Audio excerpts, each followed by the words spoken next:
Bonjour, aujourd'hui dans ce cours, nous allons nous intéresser à la naissance des banques et de la bourse au XIXe siècle. Car évidemment, l'argent, c'est le nerf de la guerre, c'est ce qui va permettre la révolution industrielle.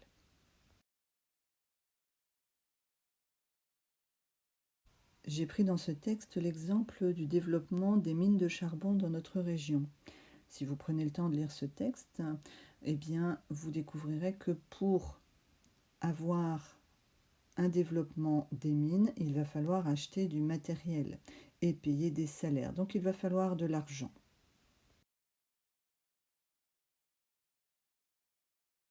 Les premiers à investir de l'argent sont ceux qui en ont.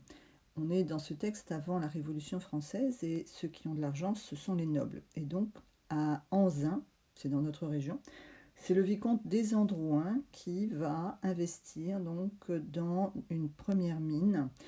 Mais voilà, il manque d'argent, donc il va demander à d'autres nobles parmi ses amis d'investir dans sa mine.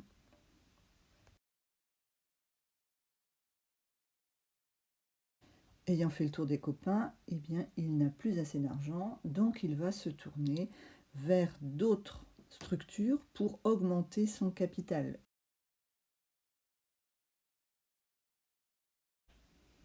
Et donc j'insiste, mais le capital, c'est de l'argent liquide pour payer les ouvriers, mais c'est aussi tout l'argent qui va permettre d'acheter les murs de l'entreprise, les machines de l'entreprise. Or, on est à la révolution industrielle et les machines se perfectionnent tous les jours, donc il faut renouveler les machines, les racheter régulièrement.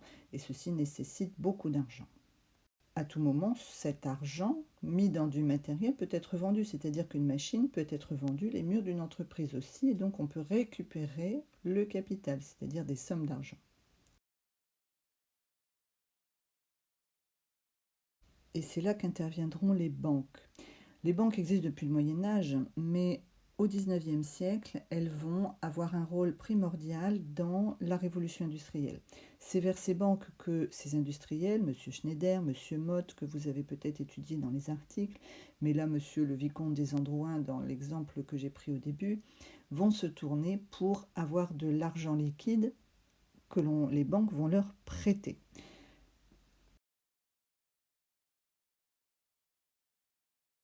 Petit exercice rapide, je vous laisse le faire avant de regarder la correction ensuite. La population, quand elle en a les moyens, va mettre donc son argent en sécurité dans les banques.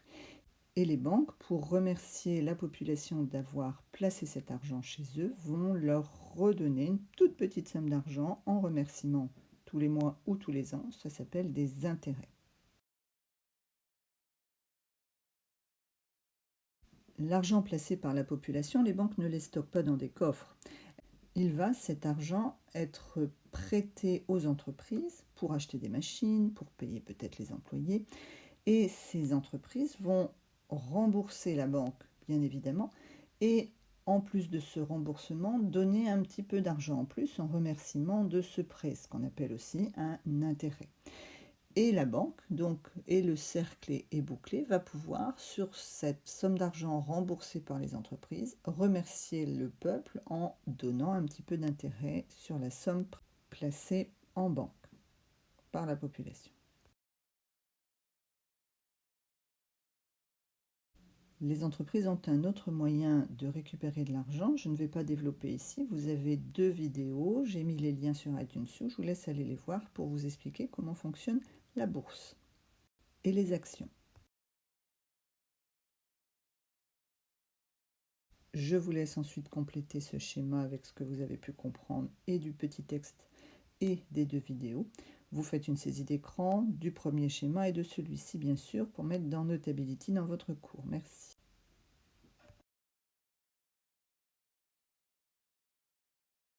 Tout le monde n'a pas accès ni aux banques ni à la bourse, bien sûr. Seuls les plus riches auront accès à la bourse. Par contre, la banque, si vous regardez ce tableau du 19e siècle, eh bien, va pouvoir s'adresser à plus de population.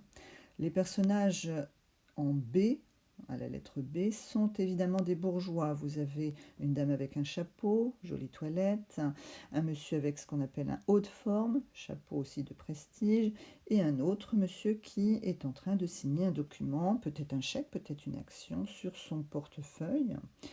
Ce sont des bourgeois, des gens donc plutôt très aisés.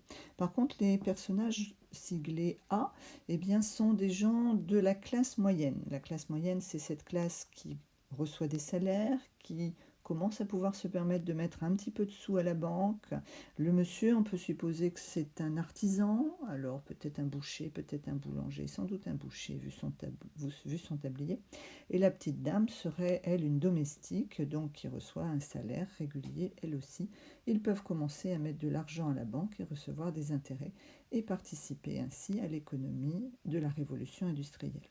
Néanmoins, vous imaginez bien que quelqu'un comme un mineur ou une ouvrière dans le textile, elle, cette population n'a pas accès à cette banque étant donné que tous les jours, toutes les semaines, ils se battent pour avoir de l'argent, ils n'en ont pas assez pour mettre à la banque et épargner.